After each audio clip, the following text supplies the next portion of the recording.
If an amateur musician practiced for literally every single available waking hour, they would enter a high stakes double edged territory of human biology and cognitive science. Assuming an average of 16 hours awake per day, subtracting basic life maintenance, eating, hygiene, essential chores, leaving about 10 to 12 hours of raw practice time daily. Here is a realistic breakdown of how they would progress and where they would completely crash. Phase 1, the hyperdrive explosion, weeks 1 to 4. In the first month, the rate of progress would feel almost miraculous. Myelination overdrive. Repetitive physical movements trigger the brain to wrap nerve fibers in myelin, the brain's insulation. Muscle memory for chords, scales, drum patterns, or embouchure would lock in at lightning speed. Neural plasticity.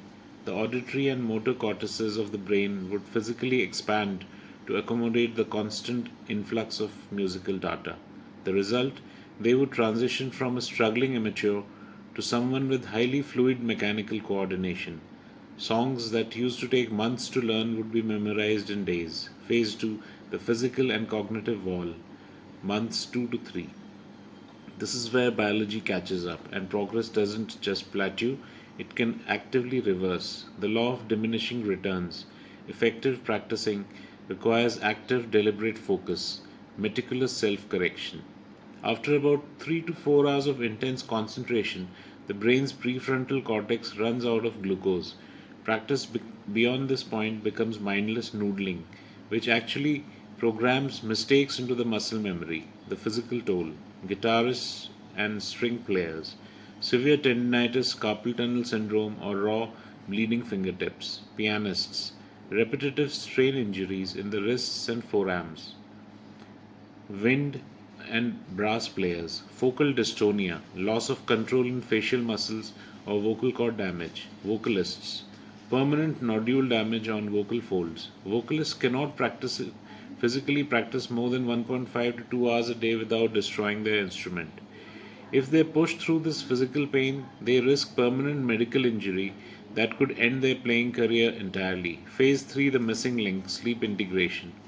Here is the ultimate paradox of music practice. You don't actually get better while you're practicing, you get better while you sleep. During deep sleep, specifically NREM stage 2 and REM sleep, the brain consolidates motor skills, moving them from short term working memory to long term physical memory. If a musician is practicing 12 plus hours a day, their brain would become a bottleneck. The sheer volume of raw data they are feeding it during the day cannot be fully organized and processed in a single night's sleep. It's like trying to download a 100 GB file over a dial up connection. The system backs up, files get corrupted, and mental burnout sets in. The realistic verdict, how far do they get? If they manage to avoid crippling physical injury through flawless ergonomic technique and take active silent mental breaks, their progression curve would look like 3 months.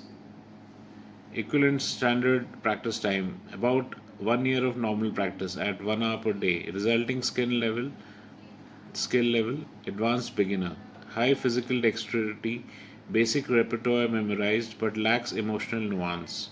1 year, about 4 to 5 years of normal practice. Intermediate advanced, highly competent, they can play complex pieces technically well, but their playing might sound stiff or robotic due to mental exhaustion. The healthy alternative, deep work, the absolute sweet spot for maximal human musical progression is 3 to 4 hours of highly focused, deliberate practice per day, broken into 45-minute blocks. Anything beyond that is a recipe for physical injury, creative burnout, and diminished returns.